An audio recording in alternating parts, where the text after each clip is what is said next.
ಸರ್ಕಾರಕ್ಕೆ, guarantee Yogi BJP ಸರ್ಕಾರಕ್ಕೆ ಧಿಕ್ಕಾರ ಧಿಕ್ಕಾರ. ವಿಚಾರಧಾರೆಗಳಲ್ಲಿ ಕೇಂದ್ರ ಸರ್ಕಾರದಲ್ಲಿ ಆಗುವಂತ ಎಲ್ಲಾ ಕೆಲಸವನ್ನ ನೀವು ನೋಡ್ತಾ ಇದ್ದೀರಿ. GST ಒಂದು ಫ್ರಿಡ್ಜ್ ತಗೊಂಡು ಬಂದ್ರೆ ಎಷ್ಟು % GST ಬೀಳ್ತದಕ್ಕ? 9%. GST 9%, GST 18% ಆಗ್ತದೆ. 18% ಅಂದ್ರೆ ಏನು? 1 ಲಕ್ಷಕ್ಕೆ 18,000 ರೂಪಾಯಿ GST ಆಗುತ್ತೆ. 1 ಕೋಟಿಗೆ 18 ಲಕ್ಷ ರೂಪಾಯಿ GST ಆಗ್ತದೆ. ಇವತ್ತು 1 ವರ್ಷಕ್ಕೆ ಬರುವಂತ GST ಭಾರತ ಸರ್ಕಾರಕ್ಕೆ ಎಷ್ಟು ಕೇಳಿದ್ರೆ 21 ಲಕ್ಷ ಕೋಟಿ. 1-2 ಕೋಟಿ ಅಲ್ಲ, ಎಷ್ಟು? ಕಳೆದ 1 ವರ್ಷದಲ್ಲಿ ಬಂದಂತ GST 21 ಲಕ್ಷ ಕೋಟಿ ರೂಪಾಯಿ ಬರ್ತದೆ. ಇದು ಯಾರ್ದು ಹಣ? ನಮ್ದು ಸ್ವಾಮಿ. ನಮ್ಮ ಹಣ, ರಕ್ತವನ್ನ ಹೀರ್ತಾ ಇದ್ದಾರೆ GST ಮುಖಾಂತರ. ಹೋಟೆಲ್ ಅಲ್ಲಿ ಚಹಾ ಕುಡಿದ್ರೆ 10 ರೂಪಾಯಿ ಬಿಲ್ ಆದ್ರೆ ಇಲ್ಲಿ ಕೆಳಗೆ 99 ರೂಪಾಯಿ GST ಬರ್ತದೆ. 100 ರೂಪಾಯಿ ಬಿಲ್ ಆದ್ರೆ ಅದಕ್ಕೆ ಸರಿಯಾಗಿ 9 ರೂಪಾಯಿ GST ಬರ್ತದೆ. ನಾನು ಯಾಕೆ ಉಲ್ಲೇಖ ಮಾಡ್ತೇನೆ ಅಂದ್ರೆ, ಯಾರಿಗೂ ಬೇರೆಯವರಿಗೆ ಬೆರಳು ತೋರಿಸುವಾಗ ಉಳಿದ ಎಲ್ಲ ಬೆರಳು ನಮ್ಮನ್ನ ನೋಡ್ತಾರೆ. ಅವರ ವಿಚಾರವನ್ನ ಸರಿ ಮಾಡಿಕೊಳ್ಳಿ. ಕಾಂಗ್ರೆಸ್ ಪಕ್ಷದ ಸಿದ್ದರಾಮಯ್ಯ ಅವರ ಸರ್ಕಾರ ಒಳ್ಳೆ ರೀತಿಯಲ್ಲಿ ಸರ್ಕಾರ ಕೆಲಸ ಮಾಡ್ತಾ ಇದೆ, ಆಡಳಿತ ಕೊಡ್ತಾ ಇದೆ. ಬೇರೆ ಬೇರೆ ಕೆಲಸ ಕಾರ್ಯಗಳು ಆಗ್ತಾ ಇಲ್ಲ, ದಿವಾಳಿ ಆಗಿದೆ ಸರ್ಕಾರ ಅಂತ ಹೇಳ್ತಾ ಇದ್ದಾರೆ. ಹಾಗೆ ಇವರಿಗೆ 50 ಕೋಟಿ ರೂಪಾಯಿ ಬರ್ತದೆ, ರಸ್ತೆಗೆ ಹಣ ಬರ್ತದೆ, ಬಿಲ್ ಆಗ್ತದೆ. 9 ಕೋಟಿಯ ಬಿಲ್ ಆಯ್ತು ಮೊನ್ನೆ ನೇರವಾಗಿ. ಬೇರೆ ಬೇರೆ ರೀತಿ ಹಣ ಬರ್ತವಂತ ಕರ್ನಾಟಕ ರಾಜ್ಯ ಸರ್ಕಾರದಲ್ಲಿ 3.5 ಲಕ್ಷ ಕೋಟಿಯ ಬಜೆಟ್ ಅನ್ನ ಸಿದ್ದರಾಮಯ್ಯ ಸರ್ಕಾರ ಕೊಟ್ಟಿದ್ದಾರೆ. 3.5 ಲಕ್ಷ ಕೋಟಿ. 1 ಕೋಟಿ ಅಲ್ಲ, 2 ಕೋಟಿ ಅಲ್ಲ, 100 ಕೋಟಿ ಅಂದ್ರೆ 100 ಕೋಟಿ ಆಗುದು. 1 ಲಕ್ಷ ಕೋಟಿಗೆ 1,000 ಕೋಟಿ ಆಗಬೇಕು. 3.5 ಲಕ್ಷ ಕೋಟಿ ಬಜೆಟ್ ಕೊಟ್ಟಿದ್ದಾರೆ. ಇದಕ್ಕೆ ಹೋಗುದು 53,000 ಕೋಟಿ. ಭಾಗ್ಯ ಬಿಟ್ಟಿ ಭಾಗ ಕೊಡ್ತಾ ಇದ್ದಾರೆ. ಈ ಭಾಗ್ಯದಿಂದ ಸರ್ಕಾರವನ್ನ ದಿವಾಳಿ ತೆಗಿತಾ ಇದ್ದಾರೆ.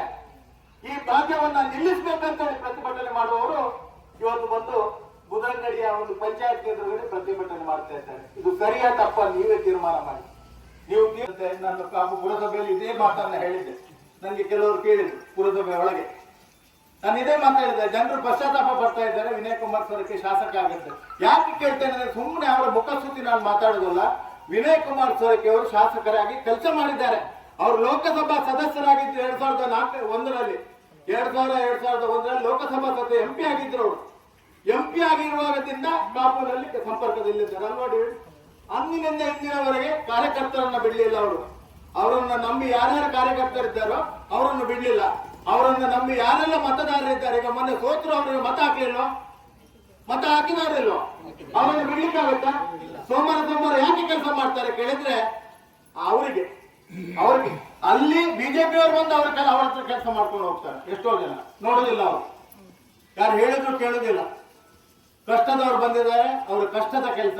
ಇವತ್ತು ನಾಡ್ದು ಕೊಡ್ತೇನೆ, ನಿಮ್ಮ ಖಾತೆಗೆ ಬರ್ತದೆ, ಸ್ವಿಸ್ ಬ್ಯಾಂಕಿನಿಂದ ಹಣ ತರ್ತೇನೆ ಅಂತ ಹೇಳಿದ್ದು ಸಿದ್ದರಾಮಯ್ಯ ಅವ್ರ ಸುಳ್ಳ? ಯಾರು ಸುಳ್ಳು? ನೀವೇ ತುಲನೆ ಮಾಡ್ಬೇಕು. ನಿಗಲಕ್ಕೂ ಓಡೋಗಿ ಎಲ್ಲ ಸುಳ್ಳು. ಅದು ಹೇಳ್ಬೇಕು. ಈಗ ವಿನಯ್ ಕುಮಾರ್ ಸೊರಕೆ, ದಿವಾಕರ್ ಶೆಟ್ಟಿ, ಸುಕುಮಾರ್ ಅವರು ಇಲ್ಲಿ ಹೇಳಿದಾಗ ಜನರಿಗೆ ಮುಟ್ಟುವುದಿಲ್ಲ. ನೀವು ಬಂದವರು ಪ್ರತಿಯೊಬ್ಬರು ಹೇಳ್ಬೇಕು, ಕಾಂಗ್ರೆಸ್ ಸರ್ಕಾರ ಒಳ್ಳೆ ಕೆಲಸ ಮಾಡ್ತಾ ಇದೆ, ಗ್ಯಾರಂಟಿ ಹೇಳಿದ್ದನ್ನ ಕೊಡ್ತಾ ಇದ್ದಾರೆ.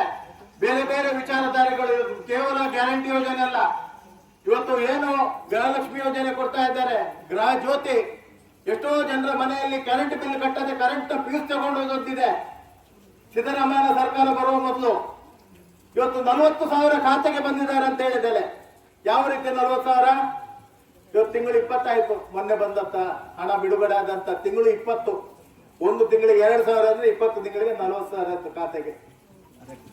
ಚುನಾವಣಾ ಸಮಯಕ್ಕೆ ಬಂದು ಒಂದು 2,000 ರೂಪಾಯಿ ಕೊಟ್ರೆ ಆಯ್ತಾ? 5 ವರ್ಷ ಸುಮ್ಮನೆ ಕೊಡುದ? ಶಾಸಕರು ಹೋಗಿ ಶಾಸಕರು ಕೆಲಸ ಮಾಡ್ಬೇಕಲ್ವಾ? ಕಾಂಗ್ರೆಸ್ ಸರ್ಕಾರ ಸಿದ್ದರಾಮಯ್ಯ ಸರ್ಕಾರ ವಿರುದ್ಧ ಪ್ರತಿಭಟನೆ ಮಾಡಿದ್ದಾರಲ್ಲ, ಸಿದ್ದರಾಮಯ್ಯ ಮಾಡಿದ ತಪ್ಪೇನಿದೆ? ಬಿಟ್ಟಿ ಭಾಗ್ಯ ನಿಲ್ಲಿಸಬೇಕಂತ ಹೇಳಿ ವಿಧಾನಸೌಧದಲ್ಲಿ ಬೊಬ್ಬೆ ಹಾಕ್ತಾರೆ. ವಿಧಾನಸೌಧದಲ್ಲಿ ಹೇಳಲಿಕ್ಕೆ ಆಗುದಿಲ್ಲ. 9/11 ಅನ್ನ ಸರಿ ಮಾಡಿ ಅಂತೇಳಿ ಯಾರಾದ್ರೂ ಹೇಳಿದ್ದಾರೆ? ಈ ಜಿಲ್ಲೆಯ ಯಾರಾದ್ರೂ ಶಾಸಕರು ಒಬ್ಬರಾದ್ರೂ ಹೋಗಿ ವಿಧಾನಸೌಧದಲ್ಲಿ ಧ್ವನಿ ಎತ್ತಿದ್ದಾರಾ? ಈ 9/11 ಬಗ್ಗೆ ಯಾರು ಕೊಟ್ಟದ್ದು ಆರ್ಡರ್? ಮೊನ್ನೆ 2014ರಿಂದ 2019ರವರೆಗೆ ಸಿದ್ದರಾಮಯ್ಯ ಅವರ ಸರ್ಕಾರ ಇತ್ತು. ಇಲ್ಲಿ ಎಲ್ಲ ಗೃಹಲಕ್ಷ್ಮಿ, ಗೃಹ ಜ್ಯೋತಿ ಇದೆಲ್ಲ ಭಾಗ್ಯ ಕೊಟ್ಟರು.